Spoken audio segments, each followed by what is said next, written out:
Salut Frank, bon lundi. Bon matin, messieurs. Que dire de plus? C'est un peu ça, hein? C'est un peu tout ce qu'on se dit en ce moment. Que dire de plus? Quel dérapage?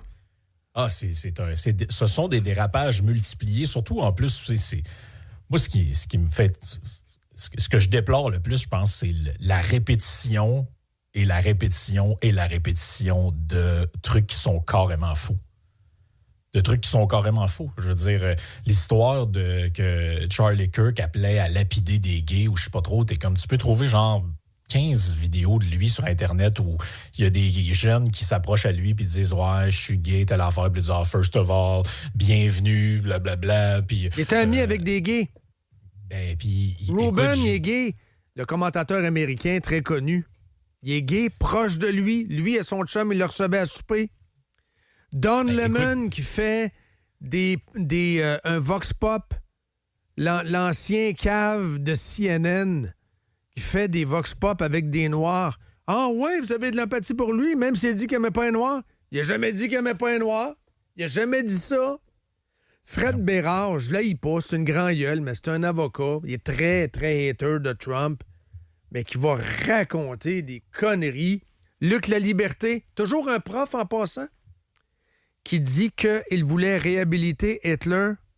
On dit beaucoup de choses. Beaucoup de choses. C'est du gros n'importe quoi. Écoute, sur l'histoire des gays, j'ai un tweet de Charlie Kirk devant mes yeux. Il dit, je vous le fais en français, là, mais c'est très clair. Là. Il dit, je pense que le mariage, c'est un homme et une femme, mais je pense aussi que les gays sont les bienvenus dans le mouvement conservateur. Comme chrétien, on doit aimer tout le monde. Oui. Je m'opposerai toujours à ceux qui veulent établir leurs croyances personnelles au-dessus des autres et qui veulent exclure de notre mouvement des personnes. Et je m'excuse, là, mais ça peut pas être plus clair que ça. Là. Ça peut pas être plus clair que ça que le gars disait que les gays étaient bienvenus dans le mouvement. Là. Je veux dire, je sais pas comment... Mais en fait, pour moi, tout est résumé par le texte de Luc Lavoie matin. Son texte dans le Journal de Montréal, où il commence en nous disant « Avant son assassinat, aviez-vous entendu parler de Charlie Kirk? Ouais. Moi non plus. » Donc, ben voilà, là, si t'es pas informé, c'est ton problème à toi, c'est pas le mien. Là. Ouais, mais c'est très connu. Là. Mais je pense qu'il Luc est candide là, dans son affaire. Je pense qu'il n'est pas le seul de sa gang. Il n'est pas le seul de sa gang à s'exprimer que bon, j'avais vaguement entendu le nom, là, j'ai aucune crise d'idée c'est qui, mais voici mon opinion. C'est ça en ce moment. Je sais pas. J'ai entendu ce nom-là quelque part, puis je pense que je sais un peu c'est quoi, puis voici mon article là-dessus, ou voici mon tweet, ou voici mon opinion. Donc, il discrédite son texte en partant. En le qualifiant de sans valeur, il le connaît pas.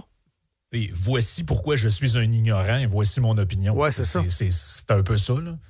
Et je veux dire, si tu sais pas c'est qui, tu peux te la fermer. Je sais pas. Oui, tu peux écrire sur autre chose. Il y a beaucoup d'autres sujets. Il y a beaucoup de sujets en ce moment dans la société. Ottawa, on commence à être dans la merde. 100 milliards de déficit. Carney, tu sais, tu peux écrire là-dessus. Là. Tu peux écrire tu peux écrire là-dessus. Là. Moi, j'ai mon browser ouvert. Là. La liste est longue. Tu peux nous parler de Mark Carney et son histoire qui vont régler la crise du logement en bâtissant 4000 maisons préfabriquées. Oui, tu peux nous parler de ça, si tu veux. Là. Des maisons en carton à Longueuil. Wow! Ça va être beau, ça. 4000 maisons. Le dernier rapport de la SCHL nous dit qu'il manque à peu près 400 000 logements, ça compte condos, maisons, habitations de tout genre par année au Canada. Il y en annoncent 4000. Tu peux nous parler de ça? C'est un bon sujet, ça? Oui. Tu peux parler de ça, la crise du logement communistes. au Canada?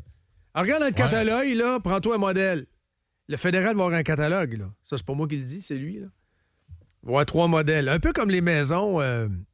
dans des quartiers, quand on se promène, là, il y a des fois des quartiers à Québec, c'est comme ça, à Shawinigan aussi, dans toutes les villes. Oui, des quartiers toutes pareils. Tout pareil. La rue est toute pareille. Il y avait un catalogue avec un modèle. Tu sais, il y a comme des bungalows avec un carpote, là. Oui. Là, je fais un geste, mais je suis à la radio, là. Mais tu sais, c'est comme un V, là. Oui. Mon ami, ma meilleure amie, Annie Lafrenière, elle restait là, sa rue Carrier. Fallait pas que je me trompe de maison. Parce que il était tout pareil. Sinon, je rentrais chez Mme Marino. Non, dans les nouveaux quartiers, là, si tu veux être sûr de reconnaître ta maison, tu demandes à avoir les fenêtres blanches. Comme ça, t'es sûr que t'es le seul de la gang, ils sont tous noirs. Ah oui. T'es sûr que tu vas retrouver ta maison au travers des autres pareils. Ou des années 90, dans le Ménil, à un moment donné, là, ils sont partis là-dessus. Des briques roses. Des briques roses. Moi, ça me paraît des briques roses. Hey, c'est-tu lettre aujourd'hui, des briques roses? Excusez-moi, là. Wow! Ça a toujours été lettre. Ça a toujours été lettre, effectivement. J'ai toujours pensé que c'était moins cher, la brique rose. Ah, bien, il y en a eu, hein? Avec des pignons, là, ça ressemble à un faux château, là. Briques roses. Let's go. Ah non, c'est... Ça va ressembler à ça, la maison du fédéral, là. Oh, et puis, je veux dire, on n'est vraiment pas ceux qui pensent que bâtir Maison Canada, là, ceux qui pensent qu'avec ça... Quel nom communiste? Ah, écoutez, tu sais, ça, c'en est un vrai sujet dans le sens que... C'est quoi, tu sais, je veux dire, le fédéral qui est rendu dans les maisons, dans les dents, dans tout ce que tu veux. En plus, supposément que Luc Lavoie, c'est un conservateur, ce gars-là. En tout cas, ça en était un. Ça, c'est un vrai sujet pour un conservateur. La décentralisation du pouvoir au Canada, comment ce pays-là a été entièrement dévoyé pour le centraliser. Tu sais, Ottawa est rendu dans les dents, sont rendus dans les garderies, sont rendus toutes des affaires qui n'ont pas rapport là-dedans. Mais non, on parlera pas de ça parce que j'ai mon opinion à donner sur un sujet que je connais pas. Mon cher Paul, si tu m'invites, je dois dire que mon gag de carabine ne passe plus. Tu te souviens de mon gag de carabine avec des péquistes, là? Ça passe plus. Là. Effectivement, Luc, ça passe plus du tout, là. Ce gag-là passe pas dans le contexte actuel. T'en souviens? Hein? Tu te souviens de ça, le gag du gars. Il est revenu pareil, hein? Il y a plusieurs vies, Luc, hein? Oh oui, c'est drôle pareil qu'il y a des gens comme ça qui aient plusieurs vies, ont l'air d'avoir aucune pitié pour les autres. Très bon point. 1-0. Très bon point, effectivement. Ça, très bon point. Que, moi, en tout cas, il me semble que je me garderais une gêne. Là. C'est... Oui. En tout cas, j'en dirai pas plus, on aura compris, là, mais il me semble que c'est ça. Je me garderais une gêne de juger des paroles de gens dont j'avoue que je connais pas, considérant ce que j'ai moi-même déjà dit ou moi-même déjà fait. Il me semble que c'est comme le minimum de la décence à avoir. Je sais pas si Hitler, en enfer, va engager un avocat pour envoyer des mises en demeure en disant « Eh oh! C'est moi l'extrême droite, parce que là, votre ma tante est quasiment d'extrême droite. Là. Elle a fait une tarte au citron. Vous aimez pas la tarte au citron, vous la qualifiez d'extrême droite. C'est parce que c'est moi, là. C'est mon brand. J'ai l'impression qu'Hitler, en haut, est en train de se magasiner un avocat. Là. Des avocats en enfer, je sais pas s'il y en a. On me glisse à l'oreille que oui. Donc, je sais pas, là. Tout le monde est d'extrême droite. En fin de semaine, manif en Angleterre, et le commentateur d'extrême droite, Ezra Levant, était sur place. Ezra, c'est un juif. Ah oui, c'est un juif. Oui, mais là, on est rendu là-dedans. Là. Les Juifs, maintenant, peuvent être nazis. C'est là comme son... tout est mélangé, hein, mon cher Frank. Ben moi, d'ailleurs, concernant Charlie Kirk, j'ai vu plusieurs messages de gens qui disaient « Le gars, c'est un antisémite malade. » Un des premiers qui a rendu hommage, c'est Benjamin Netanyahu, en disant que c'était un ami... Là, tu dis « OK. » Fait que là, on est rendu avec des gens d'extrême droite, mais pro-juifs. C'est débile. Les mots veulent plus rien dire. Les gens disent n'importe quoi. C'est ça. Il y a des gens qui ont la candeur. Tu sais, Stephen King, il l'a échappé avec cette affaire-là. Il s'est excusé. Il a dit j'avais vu ça, puis j'avoue que je me suis fié à des liens, puis tout ça, j'avais pas vérifié. C'est pas vrai, il a jamais dit ça. T'sais, au moins, il y a des gens qui se comportent, qui disent, qui avouent eux-mêmes qu'ils l'ont échappé, qui savaient pas de quoi ils parlaient. Puis, tu sais, c'est pas... La question, c'est pas de dire qu'un tel est parfait, puis tout ça. C'est pas ça le point. C'est qu'à un moment donné, il y a du monde qui disent juste n'importe quoi. N'importe quoi! Je pense qu'à un moment donné, on peut manifester son désaccord. Quoique, quand quelqu'un meurt, t'es pas obligé de te dépêcher de dire que t'es pas d'accord. Tu sais, ça, je comprends pas. Tu sais, est-ce que les gens disent... si, mettons, tu parles de Martin Luther King ou de n'importe qui, est-ce que quand tu parles de ça, tu te dépêches de dire « Ouais, mais je n'étais pas d'accord avec tout ce que le gars disait, mais quand même. » Pourquoi les gens sentent le besoin de préciser ces choses-là? On n'a pas besoin d'être d'accord ou pas d'accord pour dénoncer des assassinats. Ça n'a pas rapport, là. Je ne comprends pas pourquoi je comprends, c'est du signalement de vertu. Tu veux montrer à ta tribu, ouais, faudrait quand même pas que mes amis pensent que je l'aimais. Fait que je vais dire la phrase suivante. Personne ne mérite de mourir pour ses idées, virgule, mais avec un mais caractère gras souligné en italique avec des gros guillemets, là. Mais quand même, c'était ceci, c'était cela, je suis en désaccord avec tout ce qui... Tu sais, ça, là, c'est pareil comme... moi, j'ai eu mes 2 vaccins, mais je n'étais pas d'accord avec telle affaire. Il faut que tu signales que quand même, tu étais une bonne personne. Ce genre de truc-là, moi, je trouve ça insupportable. On n'est pas obligé dans la vie d'être d'accord avec les gens pour dénoncer des affaires. Ça s'appelle de l'humanité. Ça devrait être juste la base. Un de ceux que je trouve qui s'est bien comporté là-dedans, c'est Dimitri Soudaz. Je suivais ses posts et ses interventions. Je trouve qu'il a eu la bonne position. C'est-à-dire, c'est inacceptable. Puis, mais c'est juste de l'étiquette. Point barre. C'est juste de l'étiquette. C'est du savoir-vivre. Et on constate une grande érosion de ça. L'étiquette, le savoir-vivre. Comment se comporter au salon funéraire? Comment se comporter... Je vais te donner un exemple. Comment se comporter face à un cahier de condoléances? Notre chum Guy, qui a été collègue ici, Guy Massé, je vais te donner cet exemple-là. Mm-hmm.